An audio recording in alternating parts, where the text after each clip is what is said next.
酒店啲早餐一日比一日咗，搞到口痕痕去麥當勞買到個早餐食先出發。搭地鐵去到石灣站嘅 D 出口，行一條直路就會到南豐古灶。唔知裏邊有冇嘢食呢？雖然都有啲想食咗先入去，但我啱啱先食完2個早餐啫，唔好搞啦。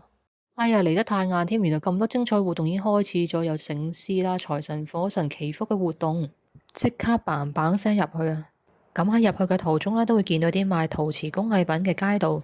附近呢有間陶瓷嘅博物館啦，咁呢啲全部我都 skip 啊，因為真係冇時間啦。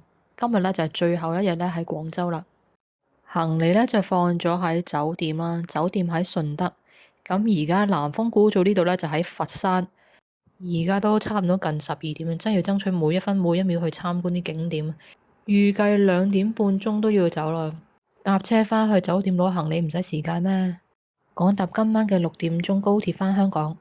行緊呢條小巷嘅時候呢，感覺好似行緊台灣9份嘅舊街咁，有啲特色陶瓷賣。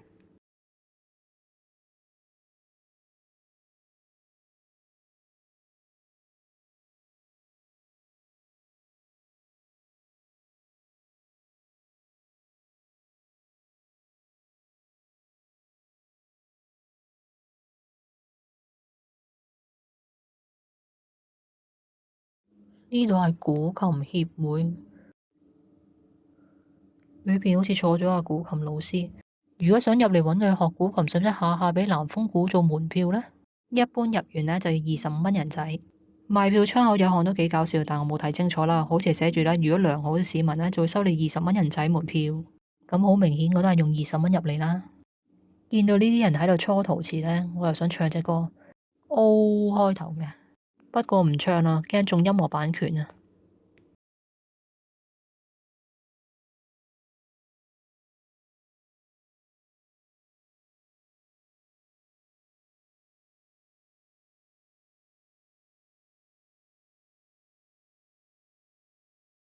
呢度呢有棵榕樹啦，好特別嘅，喺2樓嘅水泥板上生長，無地生根。傳說呢就話呢棵榕樹呢係從南豐古灶嘅神榕嗰度飛過嚟嘅，係神榕嘅後裔咁話喎。咁至於乜嘢係神榕呢？就係而家見到呢一棵啦。當地民間傳說話呢棵榕樹係古窯天生嘅守護者。佢嘅樹根同古灶嘅外牆融為一體，依附住喺古窯嘅身邊，400幾年嚟都無時無刻履行住自己嘅使命。呢度每一棵榕樹都好似講緊一個故事，而呢度嘅每一條小巷都好似承載一段記憶，非常之特別。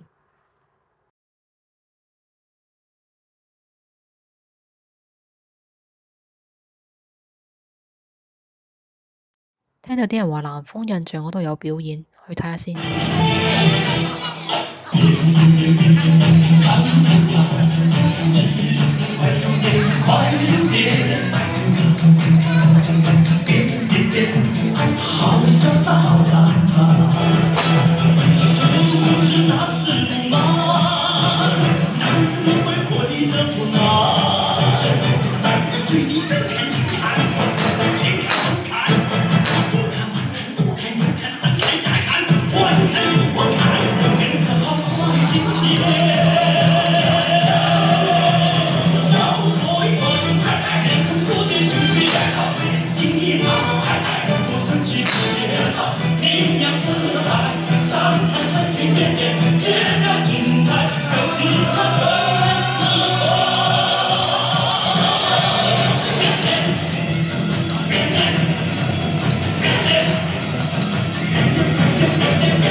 首先在这里祝大家新年快乐哈！唐老师是来自三朝古都洛阳，自幼就学习咱们中国书法，这至今为止也是获得过全国、省市很多比赛的大奖。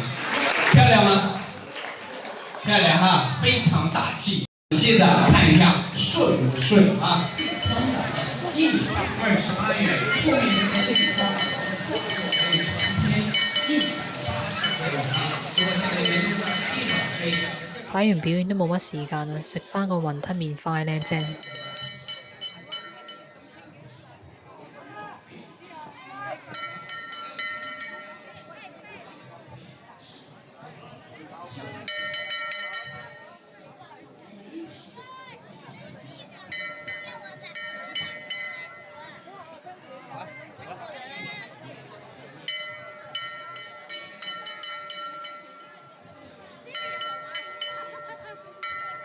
祈福嘛，人家是。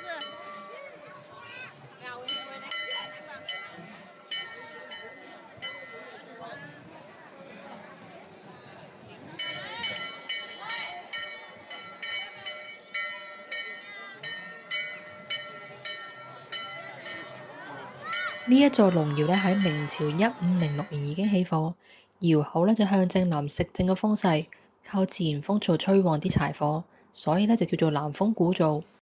咁你都見啦，成條龍窯呢就係斜斜地，咁其實都有34米長嘅。窯口嘅旁邊呢，企咗一尊火神嘅雕像，可能因為佢啲頭髮關係啦，令到個雕像呢活靈活現。火神呢就好似象徵住窯火不滅嘅精神。據說佢座底呢仲留低咗1938年抗日時期嘅真實子彈痕跡。最神奇呢係龍窯嘅牆壁呢黐滿咗閃閃地嘅玻璃結晶啊，即係500年柴燒積落嚟嘅窯焊。傳說話硬到連子彈都打唔穿㗎。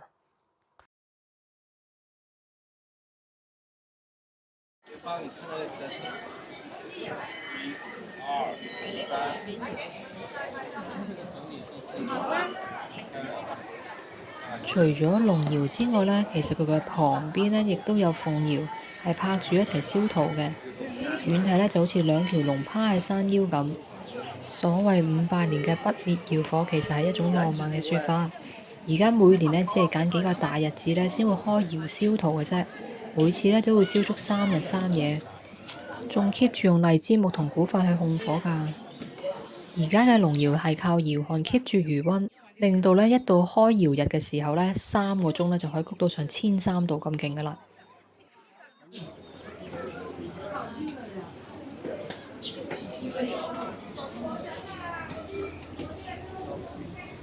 有冇留意到鏡頭前進嘅速度快咗？絕對冇用快鏡㗎，只係我人好趕住走。但冇辦法啦，因為我覺得火神呢好特別啦，加上呢喺廣州呢度呢冇買過紀念品，咁所以而家9秒9衝入嚟手信店睇下有冇火神嘅產品賣先。呢個店鋪就陶器就比較多咯，有啲食物啊、茶葉啊咁，但我都唔係好啱。火神嘅產品都比較少，結果呢就買咗火神嘅磁石。買到心頭好之後呢，就要衝返酒店攞行李啦。咁之後呢，再急急腳咁衝去廣州南呢，咁就搭高鐵啦。原來內外都咁多嘢食，但我驚死會餓死咁啊！喺入閘之前已經買咗個麥記啦，早知就唔買住啦，搞到入閘時候嚟咁 hea。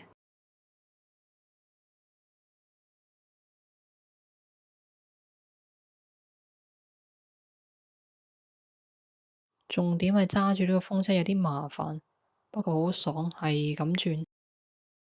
今日早到食埋個雞腿包先啦，再行下手信店，仲要好多時間買咗盒餅。你睇下我而家同媽媽跑咗隻狗咁樣，結束今次廣州之旅，下條片見。